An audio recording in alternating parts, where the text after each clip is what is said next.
Cricket মাঠের 22 গজে একটা ওয়ানডে ম্যাচে অনেকগুলো রেকর্ড হলো, আবার কিছু রেকর্ড হওয়া থেকে বিচ্ছিন্ন থেকে গেল।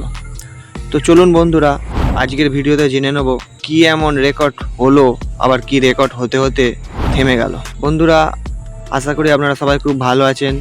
ক্রিকেট খেলার সমস্ত সঠিক তথ্য জানার জন্য ক্রিক খবর চ্যানেলটিকে এক্ষুনি সাবস্ক্রাইব করে নিন।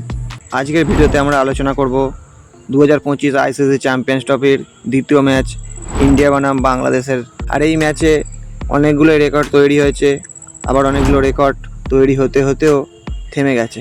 তো চলুন বন্ধুরা, এক নজরে দেখে নেওয়া যাক কী সেই রেকর্ড।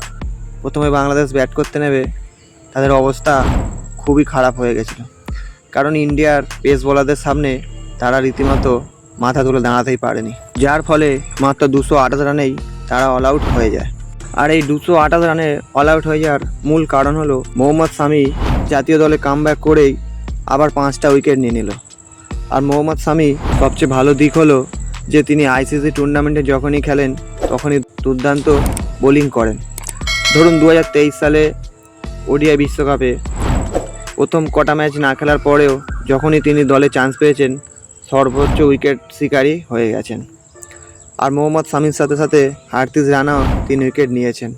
তাছাড়া অক্ষর প্যাটেল 2 উইকেট নিয়েছেন। যদিও একটা সময় বাংলাদেশের 35 রানেই 5 উইকেট পড়ে গেছিল, কিন্তু তারপরে তাদের মিডল অর্ডার ব্যাটসম্যান ত্রয়িদ হৃদয় 100 ও জাকার আলী 68 রান করে তাদের একটা সম্মানজনক স্কোরে পৌঁছে দেয়। তবুও এই ম্যাচটি বাংলাদেশ হেরে যায়, কারণ ইন্ডিয়া এই ম্যাচটি অনায়াসে জিতে যায়। ইন্ডিয়ার 2 ওপেনার ক্যাপ্টেন রোহিত শর্মা 36 বলে 41 রান করে, আর শুভমান গিল 101 রান করে নট আউট থেকে যায়। সাথে সাথে বিরাট কোহলি 22 রান করেন। তাছাড়া শেষ দিকে wicket keeper batsman KL Rahul 41 run করে নট আউট থেকে যায়। তো বন্ধুরা, ইন্ডিয়া তো ম্যাচটি অনায়াসে জিতে গিয়েছিল। এত কিছুর মাঝেও একটা কথাই বলতে চাই বাংলাদেশের মিডল অর্ডার ব্যাটসম্যান ত্রয়িদ হৃদয়ের কথা, কারণ তিনি যখন দলের অবস্থা 35 রানে 5 উইকেট, সেইখান থেকে 228 রানটা করার পেছনে অনেকটাই অবদান আছে ত্রয়িদ হৃদয়। কারণ তিনি সেঞ্চুরি তো করেছেনই বটেন, তাছাড়াও তার পায়ে প্রচণ্ড টান ধরে নিয়েছিল। সেই অবস্থাতেই তিনি ব্যাটিং করে বাংলাদেশকে একটা সম্মানজনক স্কোরে পৌঁছে দেন। এবারে আপনারা জানতে পারবেন এই খেলাতে কি কি রেকর্ড হয়েছে। প্রথমেই বলি, এই খেলাতে মোহাম্মদ শামি একাই 5টি উইকেট নিয়েছেন। আর এই 5টি উইকেট নেওয়ার ফলে মোহাম্মদ শামির মোট 202 উইকেট নেওয়া হয়ে গেল। মানে ওডিআই খেলাতে মোহাম্মদ শামির 200টি উইকেট নেওয়া হয়ে গেল।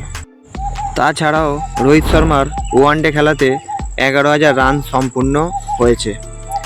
এছাড়াও শুভমান গিল ওডিআইতে 3 নম্বর র্যাঙ্কিংয়ে ছিল, কিন্তু আগামীকাল সেঞ্চুরি করার ফলে তিনি বাবর আজম ওই রোহিত শর্মাকে টপকে তিনি 1 নম্বর ওডিআই ব্যাটসম্যান হয়ে যায়। তাছাড়াও এই ম্যাচে অক্ষর প্যাটেল জীবনের প্রথম হ্যাটট্রিক থেকে বঞ্চিত থেকে গেল। তার কারণ তিনি যখন 8 ওভারের মাথায় বল করতে আসেন, 8 ওভার 2 বলে তানজিন হাসান কেএল রাহুলের হাতে ক্যাচ আউট হন। তার পরবর্তী ব্যাটসম্যান বাংলাদেশের উইকেট কিপার মুশফিকুর রহিম, তিনিও কেএল রাহুলের হাতে ক্যাচ আউট হন। তার পরের বলে জাকার আলী রোহিত শর্মার হাতে স্লিপে ক্যাচ তোলেন এবং খুবই সহজ একটা ক্যাচ রোহিত শর্মা মিস করে অক্ষর প্যাটেলের হ্যাটট্রিকটা সম্পূর্ণ করা থেকে বঞ্চিত হয়ে যায়। আর এই রেকর্ডটাই হলো না কালকের ম্যাচে। তো বন্ধুরা, যাই হোক, ইন্ডিয়া চ্যাম্পিয়ন্স ট্রফির প্রথম ম্যাচ জিতে শুরু করেছে, খুবই একটা ভালো লক্ষণ। আশা করি এই টুর্নামেন্টে ইন্ডিয়া চ্যাম্পিয়ন হবে। আজকের ভিডিও এই পর্যন্তই, আবার সামনের দিন দেখা হচ্ছে নতুন কোনো ভিডিও নিয়ে। ধন্যবাদ।